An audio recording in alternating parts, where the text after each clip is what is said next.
தமிழ் பேசும் அனைத்து நல்லுள்ளங்களுக்கும் வணக்கம். நான் உங்க திவாகர். மக்கள்கிட்ட இன்னைக்கு பாத்தீங்கன்னா மக்கள்கிட்ட இப்போ ஒரு பழக்கம் வந்துருச்சுங்க. அதாவது சாதாரண காய்ச்சலோ இல்ல தலைவலியோ இருமலோ லேசா இருந்தா கூட ஐயோ எனக்கு கொரோனா வந்துருச்சோ அப்படிங்கிற பயம். இது கொரோனா நோய் தாக்கம் ஏற்பட்டு வர்ற பாதிப்பை விட இந்த பயத்தால வர்ற பாதிப்பு தான் இன்னைக்கு ரொம்ப மோசமா இன்னைக்கு இருக்கு. சரி, இன்னைக்கு நாங்க இந்த வீடியோல என்ன பார்க்க போறோம்னா, கொரோனா நம்ம உடம்புல இருக்கா, எப்படி அதை தெரிஞ்சுக்கிறது, சிம்பிளா நாங்களே எப்படி தெரிஞ்சுக்கிறது, மற்றும் கொரோனா தொற்று ஏற்படாமல் இருக்க சாப்பிட வேண்டிய உணவுகள், அதே நேரம் தவிர்க்க வேண்டிய உணவுகள், இதை பத்தின வீடியோ தான் இன்னைக்கு பார்க்க போறோம். வீடியோ பார்க்கறதுக்கு முன்னாடி என்னோட சேனல் புதுசா வந்திருக்கவங்க கீழே இருக்க சப்ஸ்கிரைப் பட்டனை பிரஸ் பண்ண மறக்காதீங்க. அதனோட சேர்ந்த ஆல் பெல் ஐக்கன் பட்டனையும் பிரஸ் பண்ணுங்க. அப்பதான் நான் போடுற வீடியோஸ் எல்லாம் உங்களுக்கு நோட்டிபிகேஷனா வந்து சேரும். சரி, வாங்க வீடியோவுக்கு போகலாம்.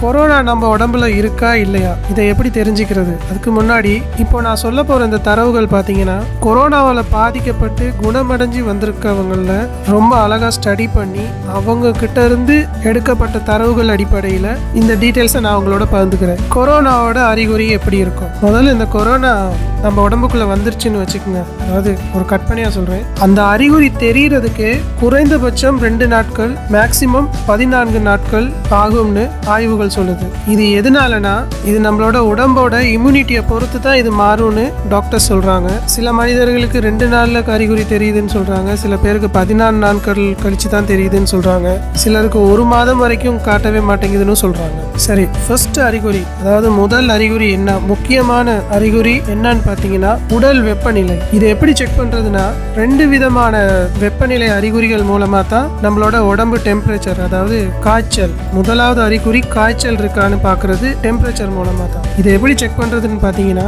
இப்போ எல்லா ஃபார்மசிஸ்லையும் எல்லா மருந்து கடைகள்லையும் உங்களுக்கு ஈஸியாக கிடைக்கக்கூடிய இந்த தெர்மோமீட்டர், இது இப்போ சைனாவில், கொரியாவில் மற்றும் சில நாடுகளில் உற்பத்தி செஞ்சு உலகம் முழுக்க இப்போ ஏற்றுமதி பண்ணிக்கிட்டு இருக்காங்க. இந்த தெர்மோமீட்டரை நீங்கள் எங்கே வேணாலும் வாங்கிடலாம். இந்த டெம்பரேச்சரை உங்கள் நெத்திக்கு நேராக வச்சு செக் பண்ணி பார்த்தீங்கன்னா 100 ஃபாரன்ஹைட் அதுக்கு குறைவாக காட்டுச்சுன்னா உங்களுக்கு கொரோனாவுக்கான காய்ச்சல் அறிகுறி இல்லை. அதே 100க்கு அதிகமான ஃபாரன்ஹைட் அல்லது செல்சியஸில் 37க்கு அதிகமாக இருக்கணும். 37க்கு செல்சியஸ்க்கு கீழே இருந்துச்சுனாலும் கொரோனாவுக்கான அறிகுறி இல்லைன்னு சொல்கிறாங்க. பொதுவாக மனுஷனோட உடல் வெப்பநிலை பார்த்தீங்கன்னா ஒவ்வொரு மனுஷனுங்களுக்கும் அவங்களுக்கு உடம்பு வெப்பநிலை, தட்ப வெப்பநிலையை தகுந்து மாறுபடும்னு மருத்துவ ஆராய்ச்சிகளில் சொல்கிறாங்க.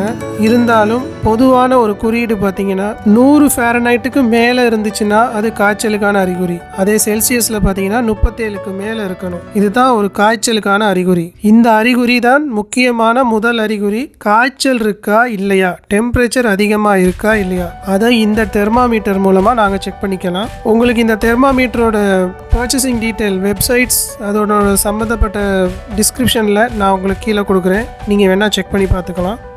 சரி, இந்த தெர்மோமீட்டர் மெஷினை வச்சு காய்ச்சல் இருக்கா இல்லையான்னு எந்த டைமில் செக் பண்ணுறது அப்படின்னு பார்த்தீங்கன்னா, காலையில் செக் பண்ணிங்கன்னா உங்களோட டெம்பரேச்சர் வந்து சாதாரணமாக தான் இருக்கும்னு டாக்டர் சொல்கிறாங்க. அதனால் மதியத்துக்கும் மாலைக்கும் இடைப்பட்ட நேரத்தில் தான் இந்த டெஸ்ட்டை நீங்கள் செக் பண்ணணும். அதாவது பகல் நேரத்துக்கும் ஈவினிங் டைமுக்கும் இடைப்பட்ட காலப்பகுதி. இந்த பகுதியில் நீங்கள் இடைப்பட்ட காலப்பகுதி எந்த டைம்லையும் நீங்கள் தெர்மோமீட்டர் வச்சு மூலமாக உங்கள் டெம்பரேச்சரை செக் பண்ணிங்கன்னா தெரிஞ்சுக்கலாம். 2வது அறிகுறி, அடுத்த முக்கியமான 2வது அறிகுறி என்னன்னு பார்த்தீங்கன்னா வறட்டு இருமல். அதாவது இந்த இருமல் எப்படின்னா, இப்போ நாங்கள் சாதாரணமாக வீட்டில் ஒரு கூல்ட்ரிங்க்ஸோ ஐஸ்கிரீமோ குடிச்சிட்டு கொஞ்ச நேரத்தில் நமக்கு லேசாக இருமல் வரும்ல, தொண்டைக்குழி பகுதியிலேருந்து வர இருமல் வந்து கொரோனாவுக்கான அறிகுறி இல்லை. இந்த இருமல், வறட்டு இருமல் எங்கேருந்து வரணும்னா இதயத்தின் பகுதியிலிருந்து உங்களுக்கு அந்த இருமல் வரணும். டாக்டர்ஸ் சொல்கிறபடி பார்த்தீங்கன்னா கீழ்மூச்சு குழாய், அதாவது இதயத்திலிருந்து கீழ்மூச்சு குழாய் வழியாக வர்ற இருமல், வறட்டு இருமல் தான் கொரோனாக்கான அறிகுறி, 2வது முக்கியமான அறிகுறி. ஸோ மக்களே, சாதாரண இருமலுக்கோ இல்லை லேசான தலைவலிக்கோ காய்ச்சலுக்கோ பயப்படாதீங்க. வறட்டு இருமல், அதிகபட்சமான காய்ச்சல் இருந்தால் மட்டும் கொரோனான்னு நீங்கள் உறுதி செஞ்சுக்கோங்க. 3வது அறிகுறி, முக்கியமான 3வது அடுத்த அறிகுறி என்னன்னு பார்த்தீங்கன்னா நெஞ்சு இறுக்கம். அதாவது மூச்சு எடுக்கவே கஷ்டப்படுவாங்க, சுவாசிக்க கஷ்டப்படுது. அதாவது நெஞ்சில் ஒரு வலி இருக்கும், ஏதோ அழுத்துற மாதிரியான ஒரு பெயின், சுவாசிக்கிறதுக்கே ரொம்ப கஷ்டப்பட்டு மூச்சு எடுக்க வேண்டிய நிலைமை ஏற்படும். இப்படி இருந்துச்சுன்னா இது முக்கியமான 3வது அறிகுறி, கொரோனாவுக்கான 3வது அறிகுறி. ஸோ மக்களே, இந்த 3 அறிகுறி இருந்தால் மட்டும் நீங்கள் உங்களுக்கு கொரோனா இருக்குன்னு கன்ஃபார்ம் பண்ணிக்கிட்டு அதுக்கப்புறம் நீங்கள் செய்ய வேண்டிய உடனடி வேலை என்னன்னா, டாக்டரை நீங்கள் போய் செக் பண்ணிக்கணும். அப்படி இல்லைன்னா அந்த கொரோனா சம்மந்தப்பட்ட அரசாங்கத்தால் அறிவிக்கப்பட்ட தொலைபேசி எண்களுக்கு கால் பண்ணி அவங்கள வரவழைச்சு நீங்கள் செக் பண்ணிக்கணும். ஸோ இந்த 3 அறிகுறி இல்லாமல் சாதாரண இருமலோ காய்ச்சலோ தலைவலியோ ஏற்பட்டுச்சுன்னா பயப்பட தேவையில்லை. இந்த 3 அறிகுறியும் தான் கொரோனாவுக்கான அறிகுறிகளாக இப்போ சொல்லப்படுது.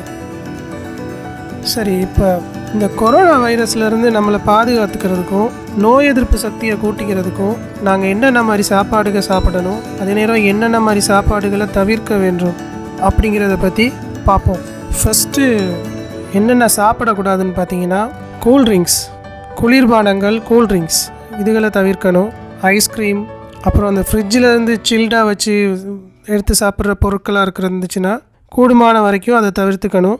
ரொம்ப வெயில் அடிக்குதுன்னு சொல்லி கிளைமேட் சூடாக இருக்குதுன்னு சொல்லி இந்த மாதிரி சாப்பாடுகளை சாப்பிடாதீங்க. இந்த காலகட்டத்தில், இந்த கொரோனா பேண்டமிக் காலகட்டங்களில் இதுகளை ரொம்பவே குறைச்சிக்குங்க.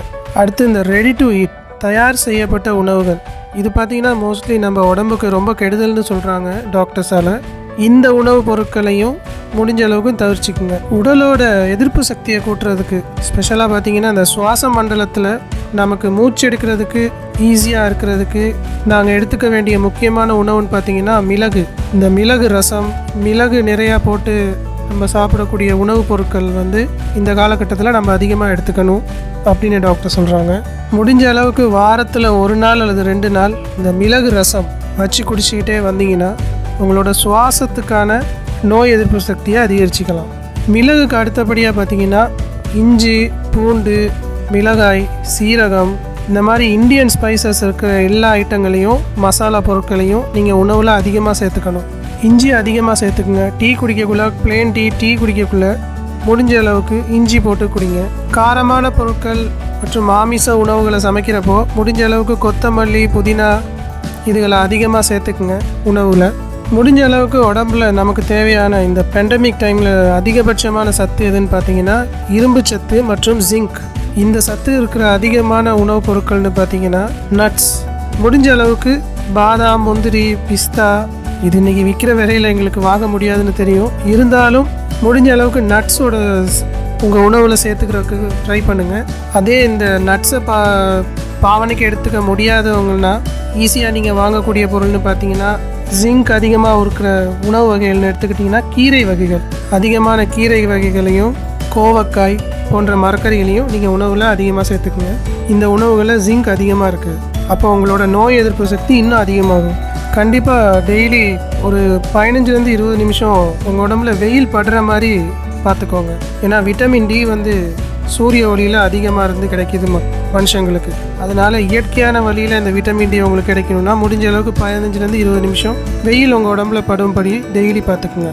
இந்த மாதிரி விஷயங்களால் நாங்கள் கொரோனாவிலேருந்து நம்மளை பாதுகாத்துக்கலாம். என்ன ஃப்ரெண்ட்ஸ், வீடியோ பார்த்தீங்களா? இந்த வீடியோ உங்களுக்கு பிரயோசனமாக இருந்திருக்கும்னு நினைக்கிறேன். இந்த வீடியோ சம்மந்தப்பட்ட ஏதாவது கமெண்ட்ஸ் இருந்தால் கீழே இருக்க கமெண்ட் பாக்ஸில் எனக்கு சொல்லுங்கள். இந்த வீடியோ உங்களுக்கு பயனுள்ளதாக இருந்துச்சுன்னு நினச்சிங்கன்னா லைக் பண்ணுங்கள், உங்கள் ஃப்ரெண்ட்ஸுக்கும் ஷேர் பண்ணுங்கள். மீண்டும் ஒரு வீடியோவில் சந்திப்போம். நன்றி, வணக்கம்.